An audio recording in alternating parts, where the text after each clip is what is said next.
ఏది అయినా ట్రై చెయ్యి ఆచి చికెన్ మసాలా. ఆచి చికెన్ మసాలా.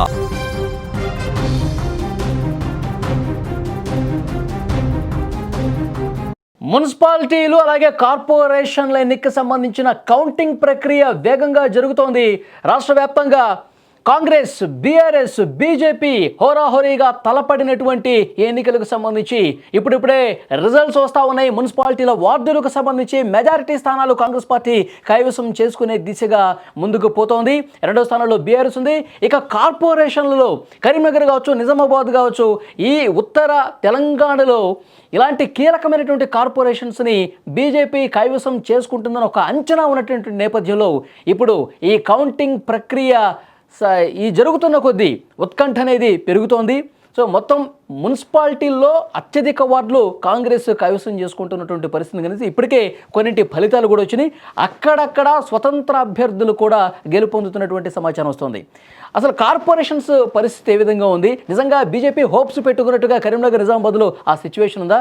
ముఖ్యంగా కరీంనగర్లో గ్రౌండ్ రియాలిటీ ప్రస్తుతం ఏ విధంగా ఉందో తెలుసుకునే ప్రయత్నం చేద్దాం.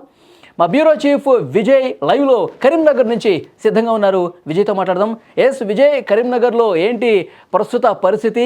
66 డివిజన్స్లో మెజారిటీ డివిజన్స్ ఏ పార్టీ కైవసం చేసుకునే అవకాశం కనిపిస్తుంది? లేటెస్ట్ ట్రెండ్స్ అక్కడి నుంచి ఏమైనా తెలుస్తూ ఉందా? డీటెయిల్స్ ఇవ్వండి. ఎస్ వల్లి, తెలంగాణలో జరుగుతున్నటువంటి మున్సిపల్ అలాగే కార్పొరేషన్కి సంబంధించినటువంటి ఎన్నికల ఫలితాలన్నీ కూడా ఒక ఎత్తు.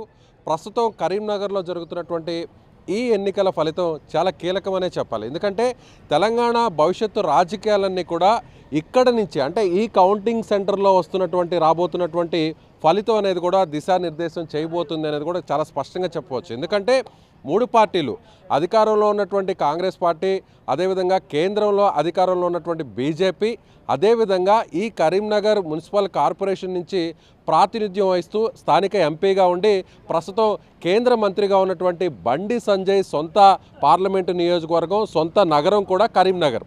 అదేవిధంగా బీఆర్ఎస్ పార్టీ గత 2 సార్లు కూడా ఇదే కార్పొరేషన్లో కైవసం గెలిచినటువంటి బీఆర్ఎస్ పార్టీ ఈసారి ఇక్కడ బీఆర్ఎస్ పార్టీ తన పట్టును ఈ మున్సిపల్ కార్పొరేషన్ ఎన్నికల్లో ఎలా చూపబోతుంది అనేది కూడా ఇప్పుడు అందరికీ కూడా ఒక ఆసక్తిగా ఉందని చెప్పాలి. మరోవైపు కూడా ఇక్కడ బీఆర్ఎస్ పార్టీకి సంబంధించినటువంటి స్థానిక ఎమ్మెల్యే, కరీంనగర్ ఎమ్మెల్యేగా ఉన్నటువంటి గంగుల కమలాకర్ కూడా బీఆర్ఎస్ పార్టీ నుంచి ఆయన ప్రాతినిధ్యం వహిస్తున్నారు.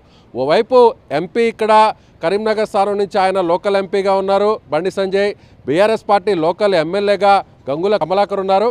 అదేవిధంగా కాంగ్రెస్ పార్టీ అధికారంలో ఇక్కడ స్టేట్లో ఉంది. కాబట్టి ఈ 3 పార్టీలు ఎలా అయినా సరే కరీంనగర్ స్థానాన్ని కైవసం చేసుకుంటే భవిష్యత్తులో తమదే ఇక తెలంగాణ రాజకీయాల్లో తమ పార్టీ చాలా కీలకంగా మారుతుంది అనేటువంటి లెక్కలు వేస్తున్నటువంటి పరిస్థితి అయితే చాలా స్పష్టంగా ఉందని చెప్పాలి. ప్రస్తుతం మనం కౌంటింగ్ హాల్ బయట ఉన్నాం. ఇక్కడ భారీ ఎత్తున ఏర్పాట్లు కూడా చేయడం జరిగింది, భద్రతా ఏర్పాట్లు కూడా చేయడం జరిగింది. ఎక్కడా కూడా ఎలాంటి అవాంఛనీయ సంఘటనలు, అంటే 3 పార్టీలు ఈ కౌంటింగ్ని, ఈ ఎలక్షన్ని చాలా సీరియస్గా తీసుకున్నాయి.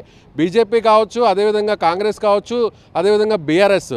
మరొక వైపు కూడా మరొక 4వ పార్టీగా చెప్పాల్సినటువంటి పార్టీ ఎంఐఎం పార్టీ కూడా ఇక్కడ గతంలో కార్పొరేషన్ ఎన్నికల ఫలితాల్లో కూడా ఎంఐఎం పార్టీ కూడా కొన్ని స్థానాలు కూడా కైవసం చేసుకున్నటువంటి పరిస్థితి. కాబట్టి ముస్లిం మైనార్టీ ఓట్లు కూడా ఈసారి ఎంఐఎం వైపు వెళ్తాయా, లేదంటే ఆనవాయితీగా వస్తున్నటువంటి కాంగ్రెస్ పార్టీ వైపు వెళ్తాయా, లేదంటే బీఆర్ఎస్ పార్టీకి ముస్లిం మైనార్టీ ఓట్లు మళ్ళేటువంటి అవకాశాలు ఉన్నాయనేటువంటి లెక్కలు కూడా ఇక్కడ వేస్తున్నారు. కాబట్టి 4 పార్టీలు కూడా ఇక్కడ వచ్చేటువంటి ఎన్నికల ఫలితం మీద తమ రాష్ట్ర రాజకీయాల భవిష్యత్తు ఆధారపడి ఉంది అనేటువంటి లెక్కలైతే వేస్తున్నారు. ఇప్పటికే కరీంనగర్ కమిషనరేట్ పరిధిలో ఉన్నటువంటి సిపి కూడా భద్రతా ఏర్పాట్లు చేయడం జరిగింది. కౌంటింగ్ హాల్లోకి అందరూ కూడా చెక్ చేసి మరి, అంటే ప్రతి ఏజెంట్ని అందరినీ కూడా పూర్తి స్థాయిలో చెక్ చేసి మరి లోపలికి పంపిస్తారు. 66 డివిజన్లు ఉన్నాయి కాబట్టి విజయ్, క్యాంప్ రాజకీయాలు కూడా తెరలేపినట్టుగా తెలుస్తుంది. అంటే ఏ పార్టీ కూడా పూర్తి స్థాయి మ్యాజిక్ ఫిగర్ దాటనటువంటి పక్షంలో ఒక పార్టీకి సంబంధించినటువంటి ఈ కార్పొరేటర్స్ని లాక్కునే ప్రయత్నం కూడా జరగవచ్చు. అందుకే సేఫ్గా ఎవరైతే పోటీ చేశారో అభ్యర్థులు వాళ్ళని సేఫ్గా వేరే ప్రాంతాలకు తరలించినట్టుగా ఇన్ఫర్మేషన్ వస్తుంది. నిజమేనది? అలాంటి పరిస్థితి ఉందా? ఎస్, మీరు చెప్పినట్టుగా క్యాంప్ రాజకీయాలు ఆల్రెడీ స్టార్ట్ అయిపోయాయి. కాంగ్రెస్ పార్టీ కావచ్చు, బీఆర్ఎస్ కావచ్చు, బీజేపీ కావచ్చు. అయితే ప్రధానంగా ఇక్కడ బీజేపీ సింగిల్ పార్టీగా మేయర్ స్థానాన్ని కైవసం చేసుకుంటుందా? మొత్తం 66 డివిజన్లు ఉంటే 34 స్థానాలు ఏ పార్టీ అయితే కైవసం చేసుకుంటుందో వాళ్ళకే మేయర్ పీఠం దక్కేటువంటి అవకాశాలు ఉన్నాయి. సో బీజేపీ అయితే మాత్రం లార్జెస్ట్ పార్టీగా మెజారిటీ స్థానాలు, అన్ని పార్టీల కంటే కూడా మెజారిటీ స్థానాలను బీజేపీ కైవసం చేసుకుంటుందనే ఎగ్జిట్ పోల్స్ కూడా ఇక్కడ వచ్చాయనే చెప్పాలి. అంచనాలు కూడా అదే విధంగా ఉన్నాయి. అయితే బీజేపీ మ్యాజిక్ ఫిగర్ను దాటుతుందా? 33 స్థానాల కంటే 34 స్థానాలు సింగిల్గా బీజేపీ గెలిచేటువంటి అవకాశాలు ఎంతవరకు ఉన్నాయనేది కూడా మరికొన్ని గంటల్లో స్పష్టమయ్యేటువంటి అవకాశం ఉంది. మరోవైపు కూడా అన్ని పార్టీలు, అంటే మరొక సెకండ్ ఒక అంచనాగా ఒపీనియన్గా చూసినట్లయితే అన్ని పార్టీలకి మెజారిటీ స్థానాలు రాకపోతే, అటు బీజేపీ కావచ్చు లేదంటే కాంగ్రెస్ పార్టీ కావచ్చు, ఒకవేళ మ్యాజిక్ ఫిగర్ను దాటకపోతే ఏంటి అందుకే అన్ని పార్టీలు కూడా క్యాంప్ రాజకీయాలను ఇప్పటికే స్టార్ట్ చేయడం జరిగింది. ఆల్రెడీ కొంతమంది క్యాండిడేట్స్ లోపల ఉన్నారు, పార్టీలకు సంబంధించినటువంటి క్యాండిడేట్స్. ఒకవేళ వాళ్ళు గెలిచిన తరువాత, ఒకవేళ ఏ పార్టీకి కూడా అధికారం రానటువంటి పక్షంలో, సో అన్ని పార్టీలు కూడా ఎవరైతే గెలిచినటువంటి కార్పొరేటర్లు ఉన్నారో ఆ కార్పొరేటర్లను కూడా క్యాంపులకు తరలించేటువంటి అవకాశాలు ఉన్నాయి. ప్రతి కార్పొరేటర్ దగ్గర కూడా పార్టీకి సంబంధించినటువంటి ఒక మనిషిని అక్కడ సెక్యూరిటీగా పెట్టారు.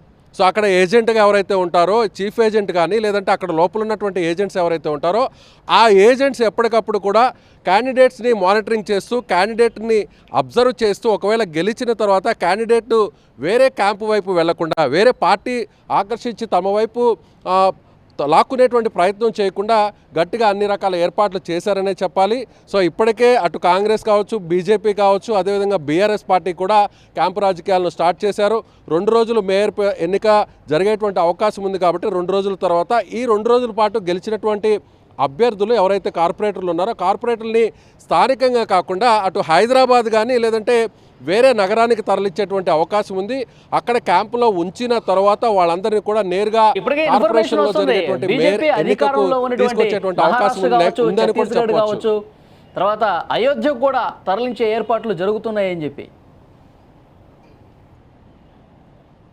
అంటే మేయర్ ఎన్నికకు కొంత సమయమే ఉంది కాబట్టి, కొంత టైమే ఉంది కాబట్టి ఇక్కడ నుంచి మీరు అన్నట్టుగా పూణే కానీ, బాంబే కానీ లేదంటే మహారాష్ట్ర, అయోధ్య అలాంటి ప్రాంతాలకు తీసుకెళ్లేటువంటి అవకాశాలు అయితే కొంతవరకు తక్కువ ఉన్నాయని చెప్పాలి. ఒకవేళ సింగిల్గా ఏ పార్టీ అయినా సరే 34 స్థానాలను కైవసం చేసుకుంటే సో ఖచ్చితంగా క్యాంపు రాజకీయాలను పెద్దగా పెట్టేటువంటి అవకాశం లేదు. ఒకవేళ మార్జిన్లో సో 34, 35, 36 అలా 2-3 సీట్ల తేడాతో కానీ ఏ పార్టీ కూడా అధికారంలోకి, అంటే ఎక్కువ స్థానాలు గెలిస్తే మాత్రం ఖచ్చితంగా మీరు అన్నట్టుగా క్యాంపు రాజకీయాలు స్టార్ట్ అవుతాయి.